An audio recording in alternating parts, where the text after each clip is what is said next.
Vamos bater um papo super importante agora, aliás.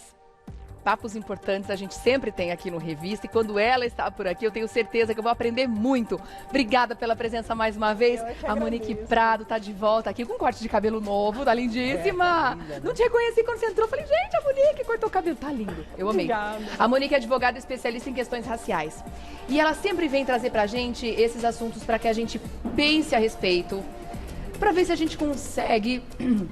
Perdão, a gente sabe que não é uma questão rápida, que é um processo lento, ainda mais para uma sociedade que já traz isso, meio que não, totalmente na cultura, né? E na estrutura.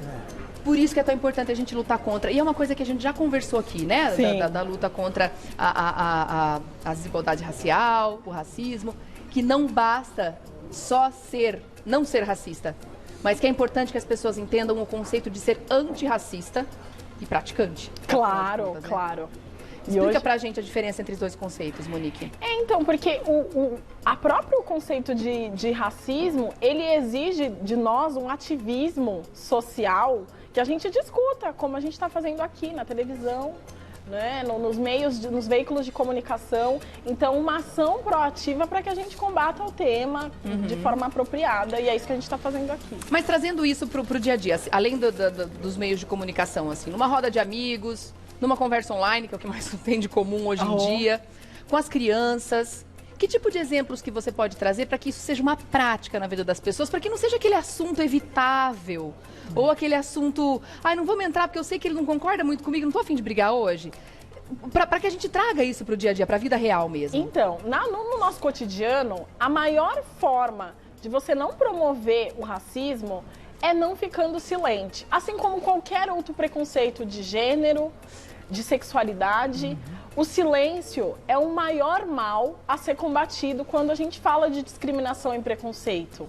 E o racismo, que é esse guarda-chuva maior, né? Então, realmente, essa roda de amigos, uma conversa cotidiana, quando a gente permite o silêncio, nós estamos permitindo a propagação de um preconceito, de um pensamento discriminatório, e, em último grau, da permanência do racismo, que é uma estrutura e um fenômeno social, infelizmente. Então, doutora, eu coloquei aqui, logo no começo desse Big Brother, uma questão, né, que a gente até falou muito de colocarem todos os negros bem-sucedidos, né, como vilões do programa. Tirando a Camila, né, que é uma pessoa bem sensata, tal, na casa, os outros todos, né, eram todos, assim, pessoas bem-sucedidas. Tinha uma psicóloga que botava o dedo na cara das pessoas, era uma ditadora, era um horror. A própria Carol Conká, né, que também humilhava as pessoas, ou seja, ela era uma bruxa verdadeira, né? E o próprio Projota, que humilhou o Lucas e tal. E o Lucas também. O próprio Lucas... O Lucas startou a coisa toda, né? Foi a primeira atitude de querer colocar uns contra os outros, né? Mas o próprio Lucas, quando na festa, que ele acho que estava meio bêbado, não sei, que ele colocou assim, vamos nos unir, os pretos todos, né? Ele colocou como se fosse uma coisa ruim, entendeu? Como se fosse uma coisa... Quer dizer, o jeito como eles se colocavam politicamente na casa era errado, né? E eu achei que isso era um preconceito de quem escolheu e de quem... que era uma coisa de propósito ali, da estrutura do programa. Veja, no caso do Big Brother, eu entendo que a gente tem um saldo muito positivo. E aí eu gosto de provocar nesse sentido, porque nós temos uma emissora que não trazia essa temática de uma forma tão escancarada e explícita. E numa primeira edição, com um número grandioso de pessoas negras que ali estavam na sua individualidade. Em outras ocasiões, tivemos outras polêmicas que envolviam, inclusive, agressão física, estupro, pedofilia, coisas muito sérias. Violência contra a mulher. Nesse, o maior tensionamento da casa começa com a discussão racial. E aí a gente olha para o Brasil e fala, então o Brasil está ali na casa? A primeira pergunta que se faz, então aquela casa é um espelhamento social do que acontece aqui fora? Então existe preconceitos que ainda existem situações raciais que são acometidas nas nossas práticas cotidianas? Eu acho que esse é o maior saldo positivo que a gente tem no Big Brother. Por quê? A partir do caso George Floyd, que nós já tivemos a oportunidade de conversar aqui, Regiane, realmente houve uma procura maior pela essa temática no mundo inteiro, né? Porque não se falava nisso. Tem recorde de acessos no Google, e aí né, a gente traz essa discussão para o mainstream, a gente traz essa discussão para outro patamar. Então, mas o meu medo naquele momento era assim, é como se fosse reforçar o preconceito. Entre negros e negros? Não, falar assim, tá vendo? Os negros é que são preconceituosos. Então, isso é uma coisa muito legal de ser dita, porque assim, o racismo, como ele organiza toda a estrutura social, o que quer dizer isso? Quando a gente olha para a economia, para a política, para os ambientes sociais, quem que a gente vê nessas estruturas de poder? A gente vê pessoas brancas. E aí, de repente, o negro conflita com outro negro. Mas espera aí, em qualquer espaço social tem conflito. Claro, não, isso é... E aí, esse conflito não necessariamente ele precisa ter um viés étnico. E é isso que é o saldo do Big Brother, mostrar que pessoas negras conflitam também, veja bem. Então, se você colocar pessoas dentro de uma casa e que estão com os ânimos à flor da pele, porque ali eles estão numa indoma, eles estão num outro lugar, claro que vai haver conflito. Esses conflitos, eles são espelhamentos de cotidiano, de relações sociais mesmo. E outro dia eu entrevistei a Lid Lisboa, no outro programa que eu faço aqui, o Fofocaí, e no meio da entrevista eu disse uma coisa para ela, eu digo assim, agora está até um exagero da mídia em se colocar famílias negras, essa coisa toda. E eu não continuei a frase porque fui interrompido, e aí alguém reclamou, falou assim, eu não gostei da sua fala. Mas o que eu queria dizer, que eu não consegui concluir, é o seguinte, é que quando nos anos 80 os gays ficaram na moda, por exemplo, todo mundo bombado por causa das boates lá de Nova York, aquela coisa toda, eu pensava assim, meu Deus, e quando passar a moda? Né? E passou, por causa da AIDS, né? E aí a gente virou assim, execrado da sociedade. Olha, então o meu medo que aconteça isso. Mas olha só, Leão, eu quero mesmo é que o negro fique na moda. Sabe por quê? Porque nós somos 56% da população. Então, que os pretos estejam na moda e que tenham muitas famílias na moda e famílias negras na moda mesmo. Por quê? Porque a gente convive com uma mídia contando pra gente com uma história manteiga, vamos dizer assim, que conta pra nós que família bonita, estrutura... Outro dia eu estava num restaurante, há um tempinho atrás, e tinha uma garotinha, ela tinha uns 5 anos de idade, ela tinha os olhos azuis. Essa menina, ela foi cortejada pelo menos por umas 5 famílias que passaram no ambiente. Nossa, como a sua filha é linda! Nossa, como a sua menina... E o que causou estranhamento ali naquela cena é que os pais, eles não tinham os olhos azuis. Então todo mundo perguntava, mas e esses olhos azuis? E foi uma coisa de um almoço, de uma refeição. Então essa criança, ela cresce, nós conversamos sobre isso também, com empoderamento diferente, ela cresce diferente. E que tenhamos famílias negras se achando bonita com seus Black Power, sim. Eu entendi, espero. Mas o que eu coloquei é o seguinte, mas você não tem um pouco de medo dessa mídia não tenho. virar? Não. Eu não tenho, sabe por quê? Porque a temática racial, do jeito que ela está sendo trazida, ela é irreversível. Isso aí que eu queria. Ela é irreversível. Então, lógico que a gente tem uma estigmatização, como a gente tem no caso do Big Brother, a individualização daquelas pessoas sendo transformadas em coletividade. Então, por exemplo, já me perguntaram, você é a Lumena ou a Carol Conká? Eu respondo, eu sou a Monique. Nossa, que pergunta, né? Porque existe um estereótipo de mulher negra. Então, você tem que se encaixar em algum lugar. Eu não sou nenhuma e nem outra. Nós somos individuais. Agora, e eu Monique, acho que esse é o saldo. O que você pensa sobre, por exemplo, continuando com essa questão da representatividade, que a gente comemorou muito quando foram anunciados os participantes, né? Sim. Nossa, que quantidade legal, é esse o número, porque vai justamente junto, caminhando ao mesmo tempo com esse número que você acabou de nos dizer, que 56%, mais de 56% da população no Brasil é preta. Então, precisamos dessa representatividade mesmo, na propaganda, nos programas, etc. Então, a gente viu essa quantidade e falou, legal, tá dividido, ou quase lá, estamos chegando e tudo mais, muito bom. Mas aí, no desenrolar da história, a gente ouviu discussões também a respeito do esvaziamento da discussão. Boa. Você acredita que isso realmente aconteceu? Bom, ali o que se levantou muito na rede social foi a questão da militância. Mas vai levar a militância pro almoço? Vai levar a militância pro churrasco da família? Já ouvi muito isso também. E eu acho que no caso do Big Brother, o que a gente tem é o seguinte, ali elas eram pessoas que estavam levantando questões fundamentais de gênero, de classe, de raça, que é uma discussão que vem forçada na própria rede social. Não está apartada do que está acontecendo na rede social. Nós estamos falando dessas temáticas cada vez mais. Educando os nossos filhos com essas temáticas. Quando o nosso filho vem e nos pergunta, e aí? Eu tenho que responder isso.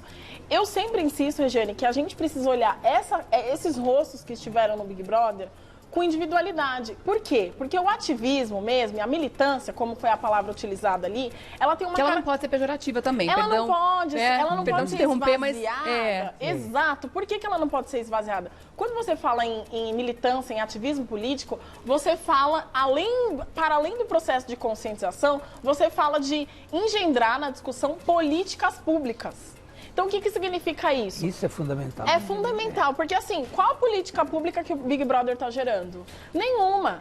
Lógico que falar sobre essa temática fomenta a curiosidade individual das pessoas irem lá na pesquisa e procurar saber no Google o que é, então, essa tal de colorismo, o que é esse tal de militância. As pessoas procuram as palavras agora. A questão da cota... É uma autoeducação, perfeito. A questão das cotas, né, que foi tão combatida por algumas pessoas e tal, eu sempre achei importante porque era uma correção histórica que se fazia. Reparação histórica, isso era uma atitude política e importante. Isso é militância. Isso é militância. Isso é militância. E aí você comentou, Leão, sobre essa questão da moda, né? Do gay, da época que entrou na moda e não sei o quê. E o Gui falou uma coisa que eu acho que serve para o Gui Camarda agora há pouco, né? Do bambu.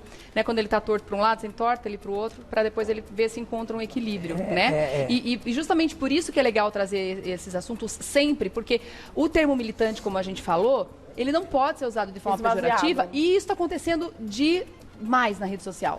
Quando a gente vê uma pessoa querendo falar sobre qualquer assunto, seja político, qualquer coisa, descansa, militante. Sabe, ficam colocando como se militar não fosse necessário.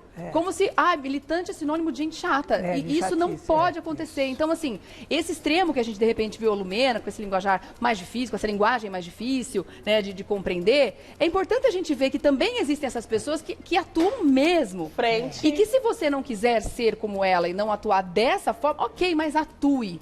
Mas encontre o seu equilíbrio. Faça alguma coisa, né? Totalmente. Eu acho que é bem isso, pra gente justamente olhar que tem um outro lado fazendo muito, que de repente você não tá fazendo nada. Então encontre alguma coisa pra isso fazer. que ela falou, e a né? rede social, né, Leão? Política pública, né? Exigir, né? Mas, Regiane, isso é muito importante que, assim, gente, hoje a gente não pode desconsiderar os canais midiáticos e a própria rede social como um fenômeno que introduz alguns assuntos. Então, a gente tem os nossos filhos, por exemplo, a geração que está vindo agora com o tal do TikTok.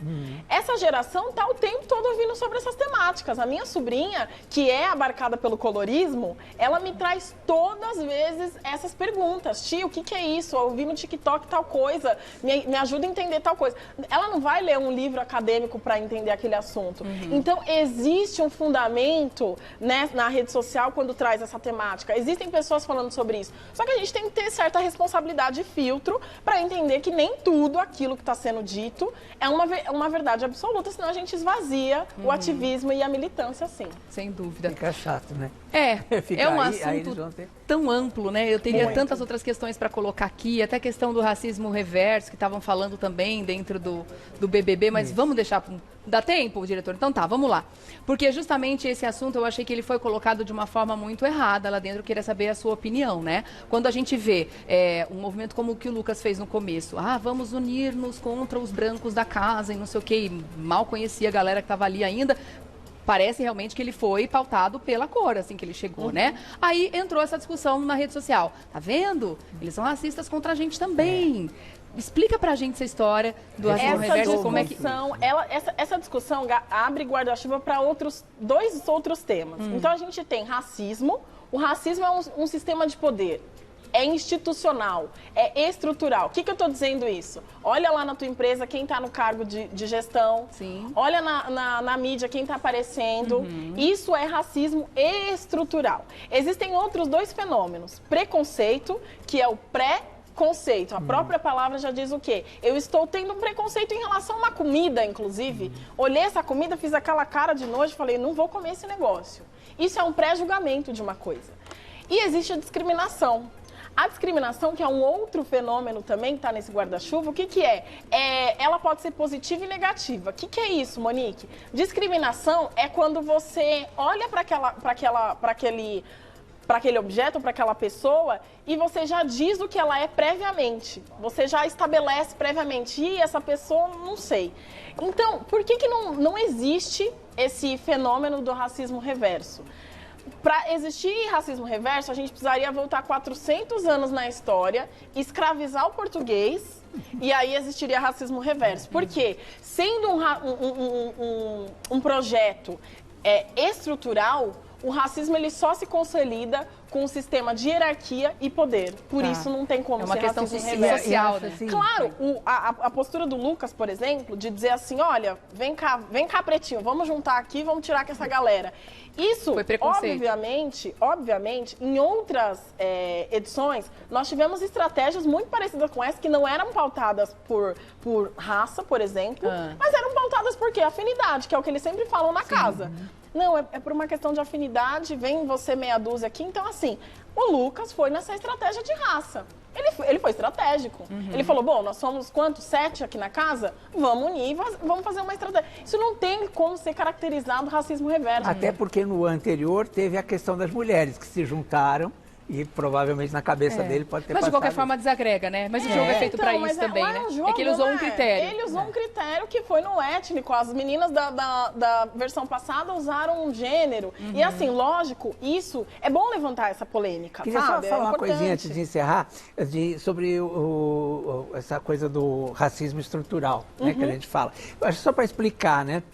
Outro dia eu vi uma entrevista do Dr. Silvio Almeida, é maravilhoso, né? E aí ele falou o seguinte, ele falou, eu até hoje, sendo advogado, sendo tudo que eu sou, né, que eu cresci, né, eu ainda, quando saio de casa, saio com documento no bolso, porque tenho medo do que pode acontecer comigo na rua, porque aprendi isso desde criança. E esse é o tipo de coisa que a gente explica, nunca vai né? saber o que é, né? Exatamente. Ai, tem coisas que doem, né? Doem, né? Realmente. Bom, o papo não acaba aqui de forma nenhuma. O convite está sempre aberto, Monique. Obrigada, minha querida. Olha, são aulas, né, Leon? Falei, é impressionante. Monique Prado, advogada especialista em questões raciais, vai voltar ao Revista sem dúvida nenhuma. Enquanto isso, você vai fazendo contato através do Insta, @Monique Prado. É isso? É isso. @Monique Prado. Obrigada, meu anjo. Até a próxima, viu, linda?